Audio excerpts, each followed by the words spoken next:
Thomas Soto. Après son nouveau revers aux élections régionales, on a beaucoup dit qu'Angela Merkel avait fait son mea culpa sur sa politique sur les migrants depuis 2 ans. Elle a clairement dit qu'elle endossait la responsabilité de la défaite. Bonjour Denis Cohn-Bendit. Bonjour Thomas. Le truc c'est que vous n'avez pas entendu de mea culpa de la part de la chancelière. Non, elle a été très intelligente et ce qui m'énerve, c'est qu'on ne dit pas ce qu'elle a expliqué. Elle a dit, si je pouvais prendre une machine à remonter le temps, je remonterais en arrière. Alors tout le monde a dit, elle remontait à l'année dernière où elle a ouvert les frontières. Pas du tout. Elle a dit, je remonterais avant. L'Europe a été aveugle. L'Europe s'est retranchée derrière quelque chose qui n'existait pas. C'était Dublin, les accords de Dublin.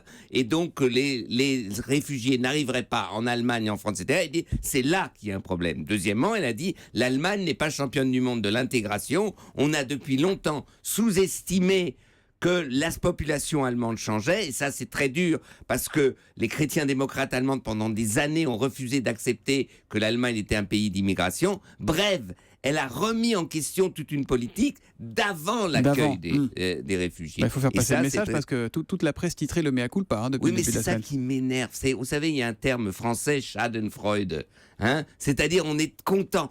Mais Madame Merkel, même elle dit maintenant que j'ai fait une erreur. Tous les politiques en France, tout le monde de Valls à Sarkozy, vous voyez, même Madame Merkel dit parce que elle les a mis là en faute. Elle a montré qu'on pouvait faire autre chose quand il y a une crise telle que la crise des réfugiés, et ça ils ne supportent pas. Et les médias aujourd'hui un peu ne font pas leur boulot souvent. Vous êtes en train de nous faire le coup de Sainte Merkel, sauveuse de l'Allemagne, de l'Europe et du monde, non? Mais non, parce que Madame Merkel, par exemple, avec Hollande, a été nulle à Bratislava. Non, c'est pas vrai. Où ils ont dit on a un agenda pour l'Europe. La semaine dernière, et que vous voyez que le Premier ministre italien, Renzi, dit mais on n'a rien du tout, on est d'accord sur rien, etc.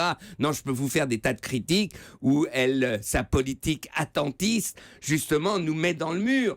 Ça, c'est une évidence. Mais quand, au moins, à un moment, quelqu'un fait quelque chose de bien. Vous avez entendu Karima Delli, écologiste, qui vous fait maintenant un plan disant il faut faire comme les Américains. Vous avez déjà entendu autant de taffetas qu'une écologiste vous dit c'est les Américains qui font quelque chose de bien contre la pollution, par exemple, avec leurs agences indépendantes. Donc il faut savoir dire que ça c'est bien, ça c'est mal, et non pas avoir des a priori idéologiques. Un petit mot justement sur ce palmarès des voitures diesel, les Français tellement mal notés, là, ça vous... Moi, je veux dire ce que vient de dire Karima Delli, on le sait depuis longtemps, vraiment, aujourd'hui, il y a un vrai problème. Un problème que, rappeler les voitures, s'il y a un problème après pour l'emploi, et on est toujours tiraillé. C'est le match entre l'économie et l'écologie. C'est l'économie, l'écologie, mais là, et là c'est vrai, ça coûte très cher, parce que 70 000 morts, c'est quand même bien plus que tout le terrorisme mondial.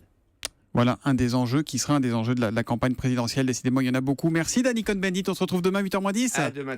Ciao.